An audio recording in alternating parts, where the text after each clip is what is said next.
feet high. In other words, to get to the top boxes, you had to get on a ladder to get there. And I stuck it in there, and I went back later to get it, and I forgot where it was, and I didn't get my lucky bucks. Anyway, the store was closed, and my father and the whole family was involved in making muffs. Muffs, that's these piece of fur that your women put their hands in to keep warm in the wintertime. And I remember the bathtub was full of this fluffy fur-like stuff, and my father and my mother and Akka and Schmerler, and I think even Uncle Zeta once came over, and they worked on the muffs. Zeta worked in that same thing later. No, the muffs the girls got were from Uncle Zeta. And he was in the fur business too. So there was everyone. I remember in must have been 1935, I went on a big boat with my parents to see Amkraut, Uncle Amkraut and Tante Rezel go to Palestine. I remember that. And they went for that visit, and that's when Amkraut was a genius, almost a businessman. In the 1930s, when everybody was losing money, or almost everybody, he was making a big living. He could go on a first-class steamship to Palestine. Now, I imagine a steamship must have gone to Europe first, and then he had to take another ship. Of course, there was no direct steamship to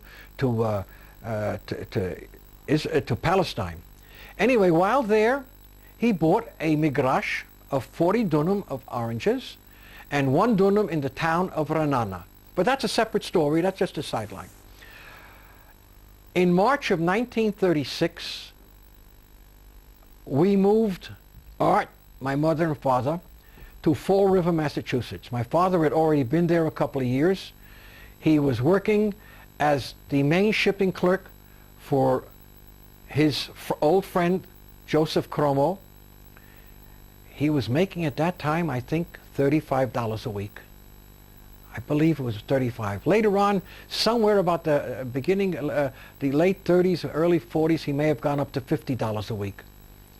I have 5 minutes left on this tape. I'm just telling you. Okay. We're going toward the end of this tape. I can only go just so much, and then we'll get more.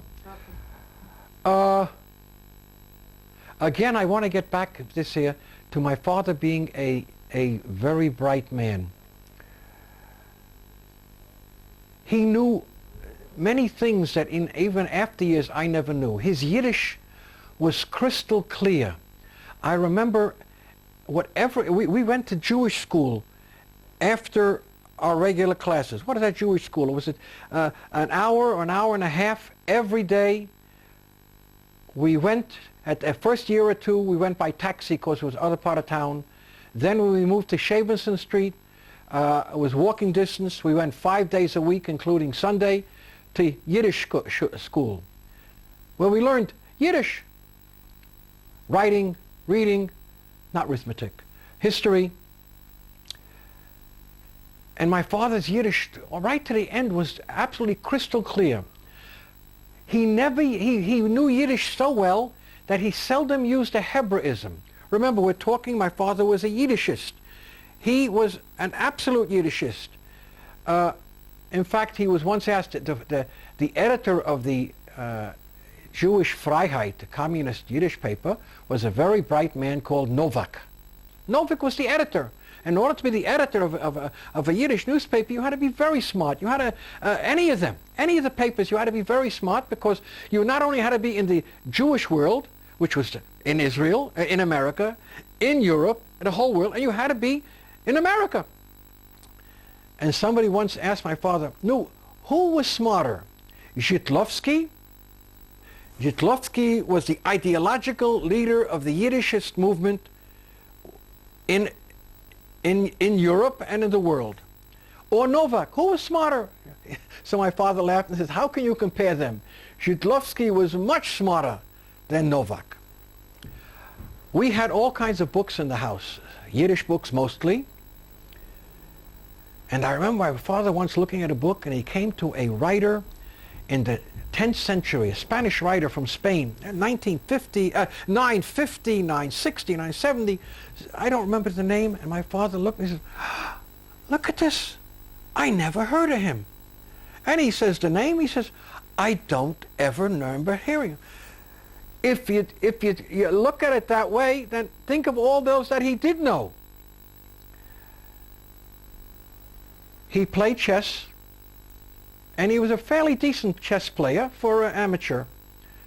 In fact, during the war years, when Art and I were in the Army, he says that he kept our family name alive in the sport pages of the Fall River Herald as a competitor for chess.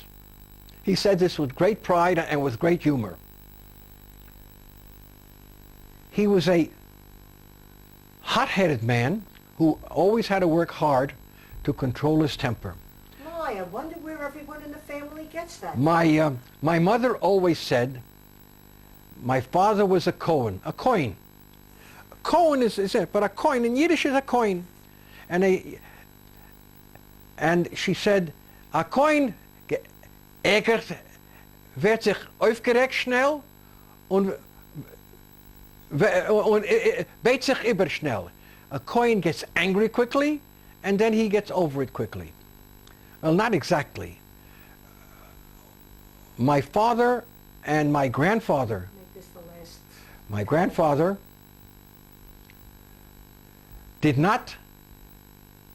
were not in touch with each other for many, many years. Exactly why? I believe it was politically. That is, my father was a Yiddishist and a communist, and my grandfather was a hard man. He was not just a coin. He was a dictator. He ran a strong family, and my father left that. He left that. Okay? To be continued.